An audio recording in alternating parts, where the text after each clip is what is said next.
Hello everyone, welcome to my channel Bold and Beautiful today. Brooke's agonizing reality, Sheila's warning, and Luna's run. Luna Nozawa is going to flee. Deacon Sharp is reminded by Sheila Carter that the Spencers have a history of treachery. Ridge Forrester, meanwhile, gives Brooke Logan a painful reality check. Nozawa Luna runs. Fans can anticipate that Luna will be cornered by the cops in tomorrow's episode. The young lady is going to flee. There will be a manhunt as the pardoned murderer is still at large. Both Steffy Forrester and John Finnegan, until the villain is apprehended and returned to prison, Finnegan will not be able to sleep. Although Luna did not explicitly state that she intended to kill Steffy, she did state that she had a plan to get rid of her. Since it's a soap opera, I'm not sure if the police have enough to make an arrest, but whatever.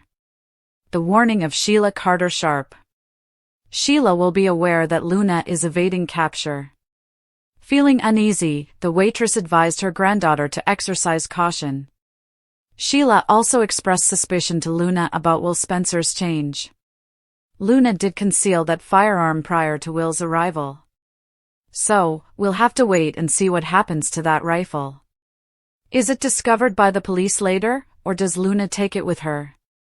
Brooke Logan's tormenting existence. According to previews for the upcoming episode of The Bold and the Beautiful, Ridge confronts Brooke. Now, Nick Marone had already informed the blonde of Tridge's engagement. Ridge must, however, be straightforward with Brooke and make an effort to discourage her from persistently pleading for their reunion. Recently, Nick has been causing concern for both Hope Logan and Katie Logan. I wonder whether Nick was contacted by Katie or Hope regarding Brooke's inability to move on from Ridge. Anyway, Nick informed Brooke that Taylor Hayes had proposed to Ridge. Brooke now needs to figure out how to accept it and go on with her life. But will Brooke be able to accomplish that? Keep an eye out because Nick will undoubtedly be there to provide assistance along the route. In the glimmering shadows of Los Angeles, where wealth hides secrets and beauty masks betrayal, Luna Nozawa found herself standing on the precipice of a life she never expected to lead, a life on the run. What began as a plan to reclaim power and agency in a world that continually underestimated her had now spiraled into a chaotic mess, with flashing red and blue lights staining the pavement behind her as sirens pierced the silence of the night. Luna had been underestimated, dismissed, and manipulated by the Forrester dynasty for far too long. Her bold defiance, murmured plans to remove Steffy from the equation, was never meant to be violent, but when whispers turned into allegations and a mysterious gun became part of the narrative, Luna realized she had crossed a line she could never uncross. With every pounding heartbeat echoing through her chest, she sprinted through alleyways and boulevards, her breath shallow, her mind racing. Somewhere, hidden in the folds of this city's luxury, someone had betrayed her. And that someone might just be Will Spencer. Sheila Carter, the ever-vigilant matriarch of shadows, had warned her. Sheila had been the only one who truly looked into Luna's eyes and saw the vulnerability hidden behind her defiant poise. Over lukewarm coffee and glances that concealed more than they revealed, Sheila whispered caution, about the Spencers, about Will, about trusting anyone in this city of masks. They'll turn on you the moment it suits them, she'd warned, her voice dipped in venomous experience. And now, her words had proven prophetic. Sheila, having fought her own battles with betrayal, had sensed the tension building like a thunderstorm behind Luna's smile. The day Luna tucked that gun away, wrapped in old t-shirts and stashed behind an antique dresser at the cafe, Sheila's eyes had narrowed, sensing the storm to come. Will's sudden visit, his oddly timed concern, the way he brushed past the counter too quickly, Sheila didn't trust it. And neither should Luna have. But trust had never been easy to come by in Luna's life. Her mother's absence, her father's silence, and the whispers around her lineage had taught her to rely on herself, and only herself. And yet, in a moment of weakness, she had believed Will. She had believed in his affection, in the safety of his embrace, in the promises he made about taking her away from the Forrester chaos. Now, as helicopters searched the hills and Finn and Steffy braced for impact, Luna was no longer the girl lost in someone else's shadow. She was a woman hunted, misunderstood, and perhaps even wrongly accused. John Finnegan, caught between the woman he loved and the woman he swore to protect, found himself wrestling with doubts. Could Luna really have plotted to kill Steffy? The question haunted him. Steffy was certain. Her instincts had flared, she swore she saw something sinister in Luna's eyes. But Finn, ever the empath, remembered Luna's trembling voice, the way her hands fidgeted as she insisted she only wanted peace, not blood. Still, intentions mattered little in the eyes of the law. And with the weapon unaccounted for and Luna nowhere to be found, the city turned against her. Sheila, meanwhile, stood in the shadows of Il Giardino, watching the headlines unfold, sipping her coffee with unsettling calm. She had seen it before. The media circus, the rapid descent into public vilification, the way one wrong move could spiral into a lifetime of exile. And she would not let her granddaughter be swallowed whole by the same machine. Not without a fight. "She's not a killer," she muttered to Deacon Sharp, her voice low, her eyes ablaze. "She's scared. But they don't care about the truth. They care about blood." Deacon, caught between loyalty and reason, reminded her that the Spencers always looked out for their own. "If Will had something to do with this," he said cautiously, "he's protected. That's how it works." Sheila clenched her jaw, her knuckles white against the counter. "Then we burn the whole thing down," she hissed. "We expose the truth, no matter what it costs." But there were other truths unraveling in the gilded halls of the Forrester estate. Brooke Logan, once the radiant queen of the catwalk and the centerpiece of Ridge Forrester's world, stood on the edge of heartbreak's precipice, again. Her eyes had glazed over when Nick Marone told her Taylor had proposed to Ridge. The words echoed in her mind like a death knell. Even before Ridge uttered his rehearsed lines of finality, Brooke had already known. Still, hearing it from his lips, hearing him say that he was choosing Taylor, not her, felt like knives digging through decades of dreams. She had believed, foolishly or not, that Ridge would always come back to her. That theirs was a love too iconic to die. But now, faced with the unyielding truth, Brooke was forced to confront her agonizing reality. Hope Logan sat with her mother, holding her trembling hand, whispering assurances that felt hollow even to her own ears. Katie tried to help, too, but her own worries about Bill, about the Logan family always being second best to the Forresters, made her quiet. And Nick, well, Nick had tried to be gentle. He reminded Brooke of her strength, of the life she had before Ridge, the woman she used to be. "He's not your only ending," he said softly. "He's just one chapter. Let him go." But letting go was never Brooke's forte. Ridge had been her obsession, her constant, her ghost and her addiction. Now, standing alone in the living room they once shared, with photos mocking her from every mantel and floral arrangements suffocating in silent pity, Brooke realized she didn't know who she was without him. Her heart screamed for him, for just one more chance, but her dignity, the small scraps that remained, told her to stand tall. And as Ridge walked away, his hand slipping into Taylor's, Brooke bit down on her sorrow and refused to cry. Not in front of him. Not this time.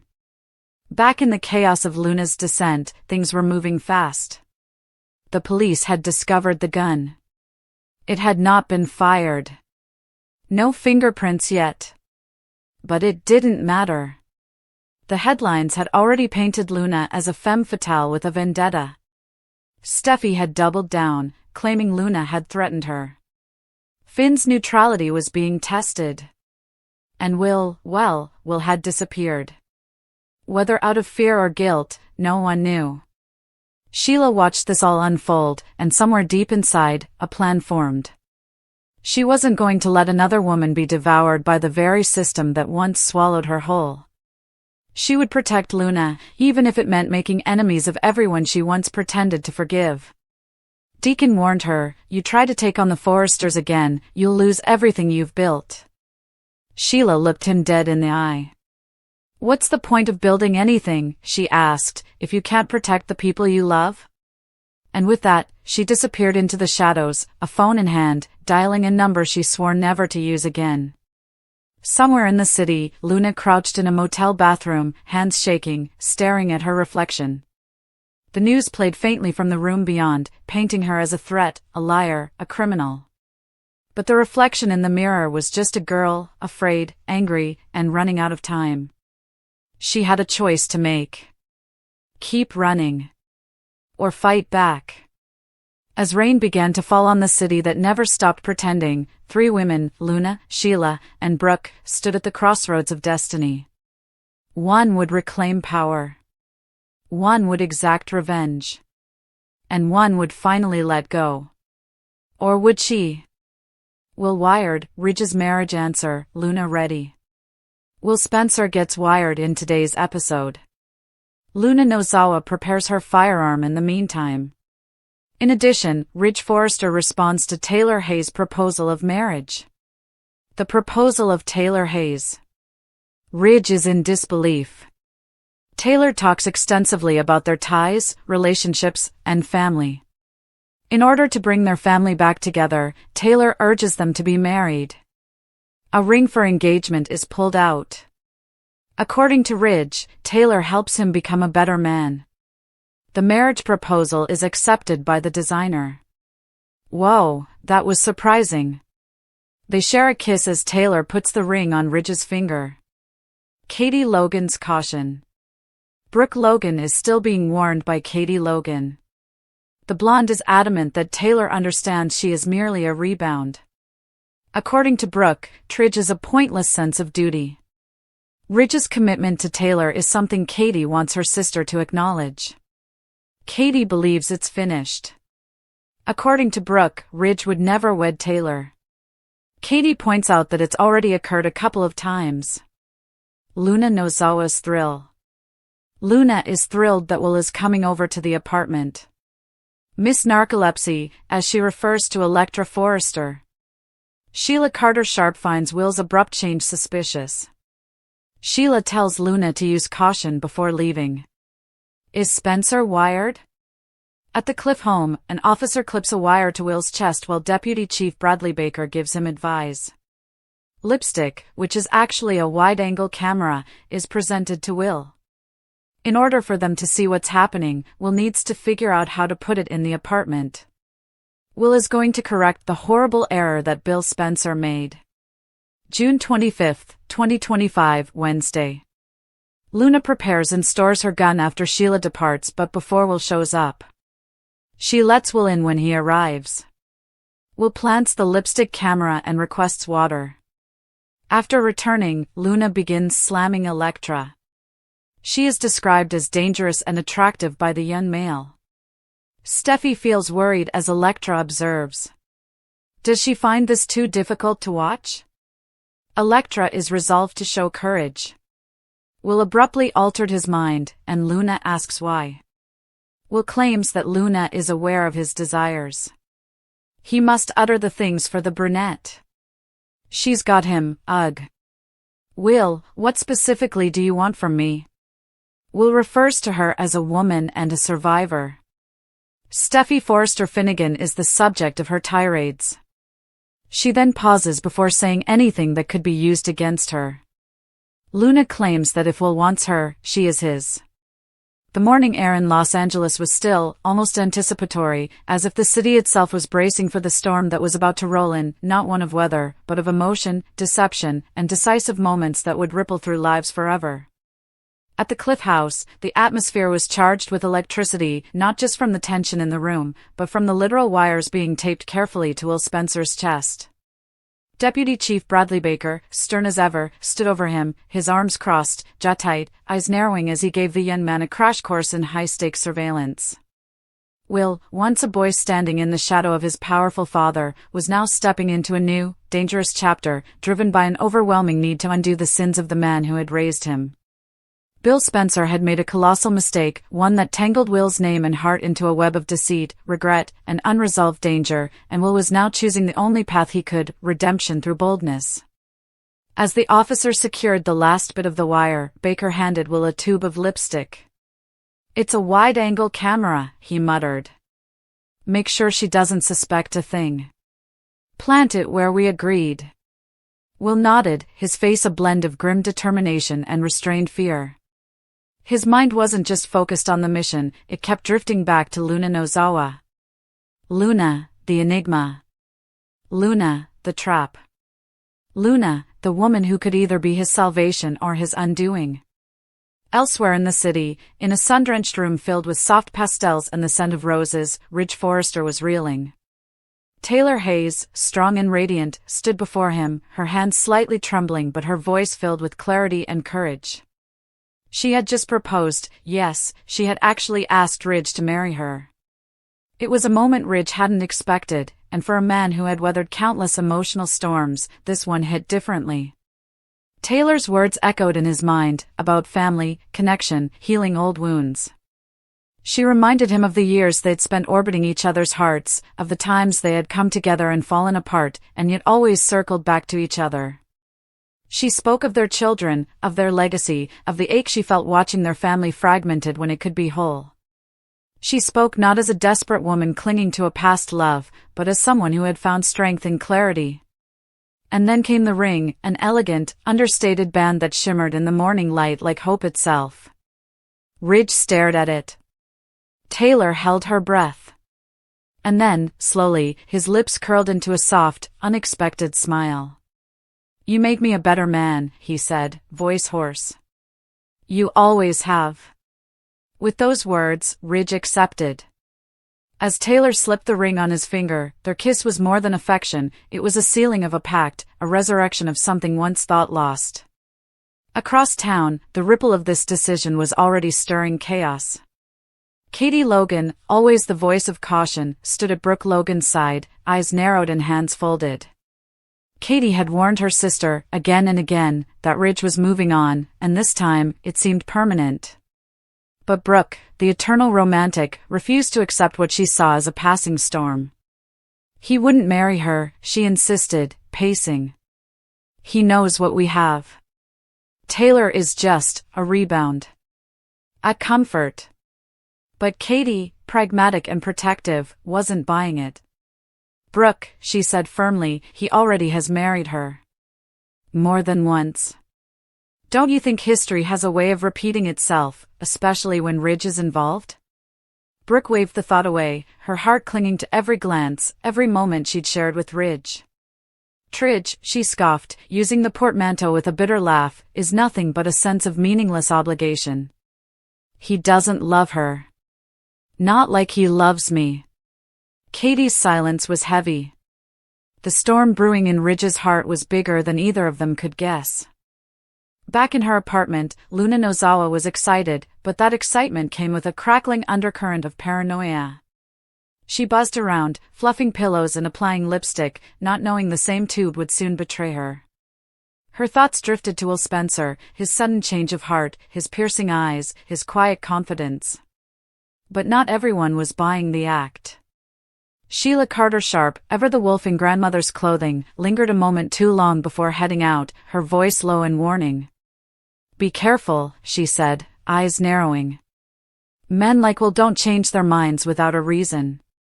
Luna brushed it off, but her hands shook as she closed the door behind Sheila. Alone, the apartment felt different, heavier. With a quick glance toward the drawer, Luna pulled it open and retrieved the gun. She checked the magazine, eyes darting, breath shallow. After a moment, she stashed it beneath the couch, her heartbeat thudding in her ears. She didn't know what was coming, but she wasn't going to be caught unprepared. Moments later, Will arrived. His knock was soft. Luna opened the door, her face splitting into a smile that didn't quite reach her eyes. Will stepped inside, his senses heightened. The air smelled faintly of gardenias and espresso. He asked for water, a simple request, but one that gave him the moment he needed. While Luna disappeared into the kitchen, Will subtly planted the lipstick camera on the shelf beside the sofa. One flick of the cap, and the lens opened.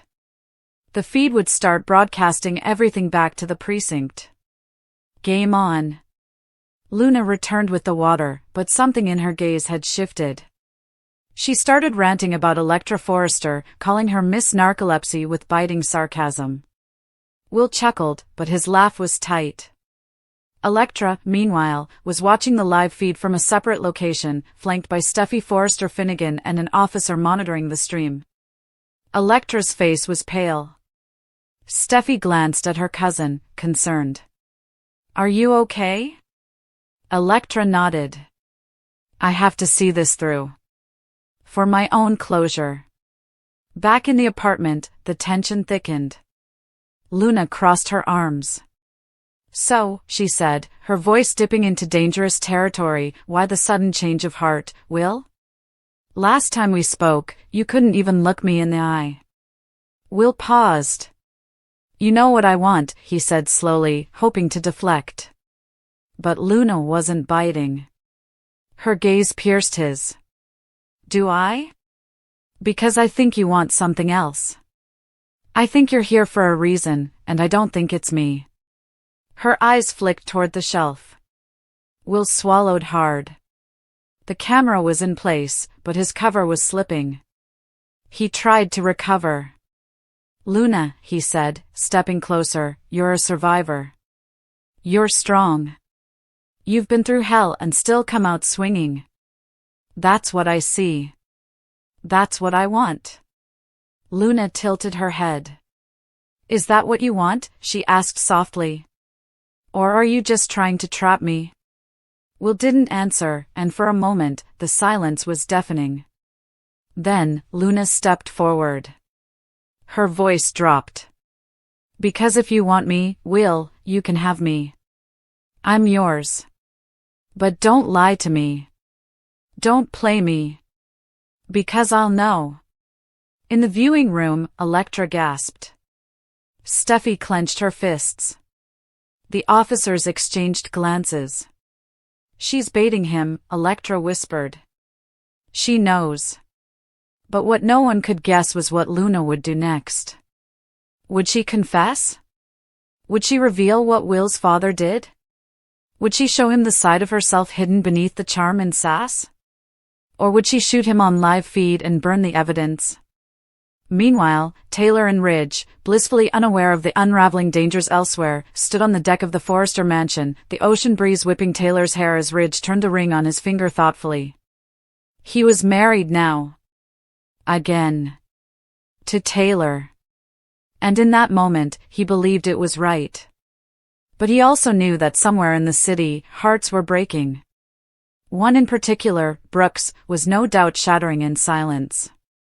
Back in Brooke's living room, Katie watched her sister collapse onto the couch, her eyes brimming with tears. It's over, Brooke whispered. Katie didn't respond. Maybe, finally, Brooke understood. Maybe now, she'd let Ridge go. Or maybe not. The sun dipped lower in the sky as the day wore on, painting the LA skyline in gold and crimson. In that light, everything looked beautiful, even lies. Especially lies.